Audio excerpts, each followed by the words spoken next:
Mga langga. Nagyaw-yaw jud ko mga langga. Itong yung bibig ko lang. Kasi nagpakuha ako ng butong lang. Yung kinuha, yung pinili niya is napakaliit. Igutom pa naman ako mga langga. Kaya nagpapakuha at talaga ako ng malaking butong. Kaya yung itsura ko mga langga, natigulang na taon og ginasuko. Mangluod mangguguda yung langga. Maglagot ko langga ng mga tihik. No? Bisag igutom ta, piliyon itong mamimili talaga sa maliit. Sasayangan sila kumuha ng niyog kapag malaki.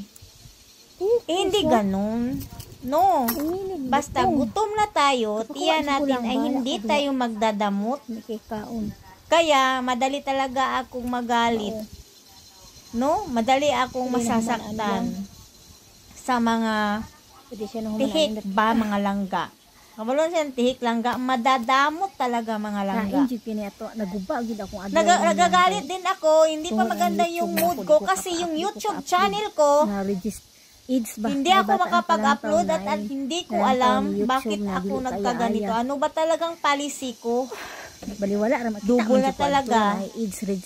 So, kaya ako is nagyaw-yaw yung mga langga. Restricted. No? So, baliwala rin po na ho. Tingnan yung mukha ko. Lungkot ng lungkot. Gaya ng hair ko. Pero okay lang yun mga langga. Oy, na okay naman ako ngayon. Madali naman akong ma-okay. Basta bibigyan lang ako.